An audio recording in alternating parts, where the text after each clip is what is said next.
उद्यम registration portal पे एक नई अपडेट उन्होंने डाली है। हालांकि वो अपडेट नहीं है बट हमारे लिए यूज़फुल एक डॉक्यूमेंट है वो, जिससे अगर अभी तक किसी तरीके का कोई कन्फ्यूजन था रजिस्ट्रेशन प्रोसेस में, वो आपका कन्फ्यूजन अब क्लियर हो जाएगा। ऑल्दो वैसे तो बहुत सारे लाइव वीडियोस आपने देख लिए होंगे चैनल पे, बट अभी एमएसएमई ने अपनी साइट पे यूजफुल डॉक्यूमेंट के under sample form for registration with PAN, yes sample form for registration with no PAN, ये दो इन्होंने पीडीएफ फाइल्स अपलोड करी हैं।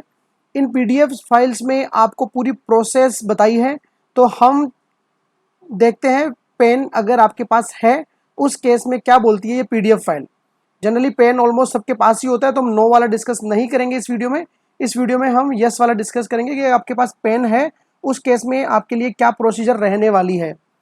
तो सबसे पहले उन्होंने बताया कि हमें सेलेक्ट करना है Udyam registration form for new entrepreneurs who are not registered yet as MSME, कि आप नए एंटरप्रेन्योर हो जो आज तक आपने एमएसएमई में रजिस्टर्ड नहीं थे।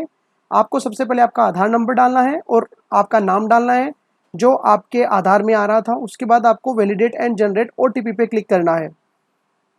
जैसे ही आप ओटीपी वेरीफाई कर देंगे आपके सामने थर्ड नंबर की टेबल आएगी, टाइप ऑफ ऑर्गेनाइजेशन, इसमें प्रोप्राइटरी सेलेक्ट करना है। डू यू हैव पेन में आपको यस करना है, फिर आपको आपका पेन नंबर डालना है। पेन नंबर डालने के बाद आपको ऑप्शन सेलेक्ट करना है कि क्या आपने प्रीवियस ईयर की आईटीआर फिल करी है। प्रीवियस ईयर से मतलब यहाँ पे 19-20 की जगह इन्होंने लिया है फाइनेंशियल ईयर 18-19। तो अगर आपने आईटीआर भरी है तो यस सेलेक्ट करना है, और अगर नहीं भरी है तो नो करना है। तो अगर आईटीआर भरी है तो आपको अब आईटीआर 3, 5, 6 या फिर 4 इनमें से जो भी आपने आईटीआर फिल करी है उस पर क्लिक करना है।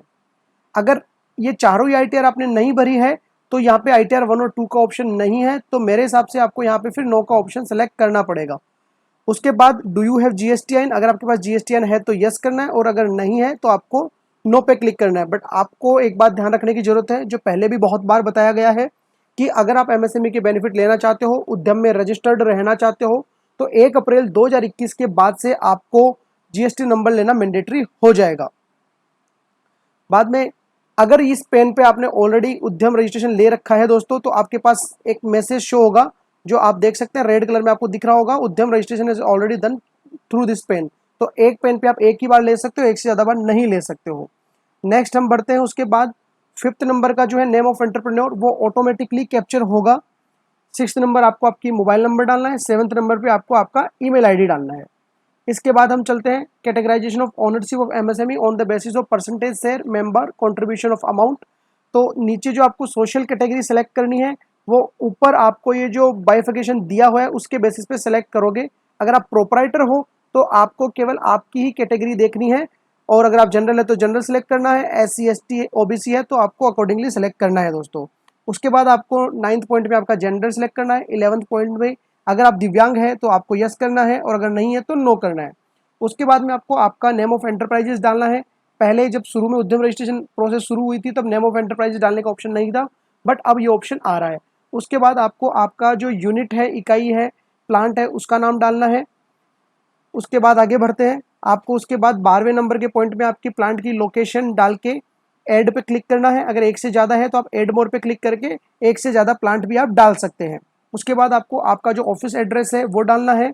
ऑफिस एड्रेस डालने के बाद 14th नंबर के पॉइंट पे आपको एनए रहना देना है, क्योंकि प्रोसेस में हमने ऊपर ही देखा था कि आप नए एंटरप्रेन्योर हो, आपने आज तक एमएसएमई में रजिस्ट्रेशन नहीं करवाया है, तो यहाँ आपको एनए कर देना है। इसके बाद स्टेटस ऑफ एंटरप्राइजेज में आपको डेट ऑफ इनकॉर्पोरेशन, कब से आपने बिजनेस स्टार्ट किया है, क्या आपने प्रोडक्शन या बिजनेस स्टार्ट कर दिया है, उस पर यस करना है और यहाँ पे एग्जैक्ट डेट डालनी है। उसके बाद आपको आपकी बैंक डिटेल डालनी है जिसमें बैंक का नाम, आईएफएससी कोड और बैंक अकाउंट नंबर डालना है। 17वें नंबर के पॉइंट में आपको डालनी है कि आपकी गतिविधि क्या है, आपकी एक्टिविटी क्या है, क्या आप सर्विस में हो या मैन्युफैक्चरिंग में। अगर मैन्युफैक्चरिंग में है तो मैन्युफैक्चरिंग को टिक करना है, सर्विस में है हम तो सर्विस को टिक करना है। उसके बाद जैसे ही हम ये टिक करेंगे आगे हमें एनआईसी कोड सेलेक्ट करना है। अगर हम मैन्युफैक्चरिंग के में है तो हमें मैन्युफैक्चरिंग का एनआईसी कोड लेना है, सर्विस के में है तो सर्विस के का लेना है। हमें ध्यान रखना है हमें 5 डिजिट तक एनआईसी कोड डालना है। सबसे पहले 2 डिजिट फिर 4 डिजिट का आपके पास ऑटोमेटिकली ऑप्शन आ जाएगा। अकॉर्डिंगली 5 डिजिट का आपको उसमें से सेलेक्ट करना रहेगा। अगर आप कंफ्यूज हो कि आपको एनआईसी कोड कैसे मिलेगा, आपके बिजनेस का एनआईसी कोड क्या है, तो ऊपर आई बटन में और नीचे डिस्क्रिप्शन में भी आपको वीडियो का लिंक मिल जाएगा। एक से ज़्यादा एक्टिविटी है तो आपको ऐड मोर एक्टिविटी पे क्लिक करके वापस वही प्रोसेस करनी है। उसके बाद 19वें नंबर के पॉइंट में आपने आपके यहाँ पे कितने पर्सन्स को एज एन एम्प्लॉय रखा हुआ है उसकी डिटेल डालनी है, मेल का अलग से, फीमेल का अलग से, अदर्स का अलग से। अगर जीरो किया हुआ है आपने तो फ्रेंड्स ये जीरो एक्सेप्ट नहीं करेगा, आपको एटलीस्ट एक तो डालना पड़ेगा। अगर नहीं भी है तो आप एक डाल दीजिए ताकि आपके रजिस्ट्रेशन में कोई दिक्कत नहीं आए। उसके बाद point number 20 and 21 tax boxes will be enabled after verification of उद्यम रजिस्ट्रेशन फ्रॉम इनकम टैक्स। 20 और 21 नंबर का पॉइंट बात करता है कि आपका इन्वेस्टमेंट कितना है प्लांट और मशीनरी में और टर्नओवर में कितना इन्वेस्टमेंट है। ये कुछ है कि इसमें आपको जो फ्रीज ऑप्शंस दिख रहे हैं ये ऑप्शंस आपके ओपन होंगे जब आप उद्यम रजिस्ट्रेशन हो जाएगा, इनकम टैक्स डिपार्टमेंट से वेरीफाई हो जाएगा, उसके बाद आपके फ्रीज ऑप्शन ओपन होंगे। तब तक आप जो अनफ्रीज्ड ऑप्शन है, जैसे बी पॉइंट आपके सामने है, exclusion of cost of pollution control, तो अगर आपने फाइनेंशियल 18-19 में आपके पास कोई प्लांट और मशीनरी थी जो कि आपकी आईटीआर में भी गई होगी, उसकी कॉस्ट में अगर cost of pollution control, research and development and industrial safety devices से रिलेटेड कोई कॉस्ट थी, उसकी वैल्यू आपको यहाँ पे डालनी है। टर्नओवर आप अभी नहीं डाल पाओगे, टर्नओवर जब इनकम टैक्स से वेरीफाई हो जाएगा तो आपके पास डाउनलोड करने का ऑप्शन आएगा सर्टिफिकेट, तब उस समय आप टर्नओवर डाल पाओगे।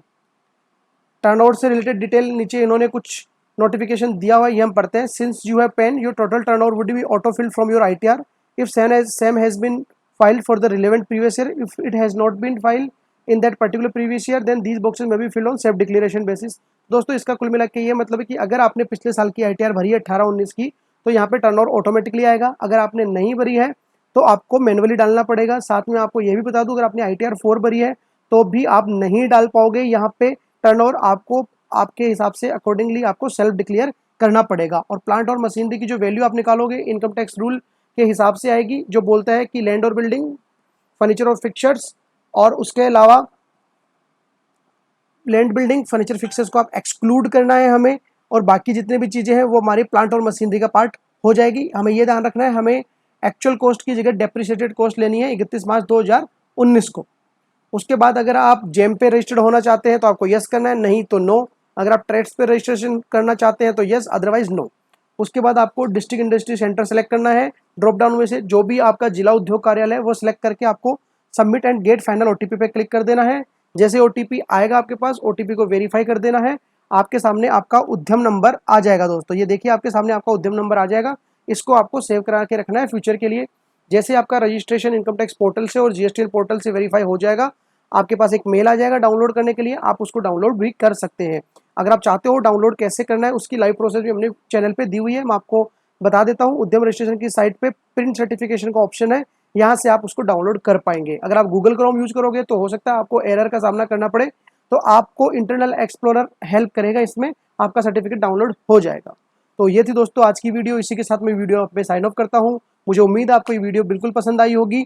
अगर आप चैनल पे नए हैं तो प्लीज़ लाइक करें, सब्सक्राइब करें और बेल आइकन पे क्लिक करना ना भूलें। Thank you so much. जय हिंद, जय भारत।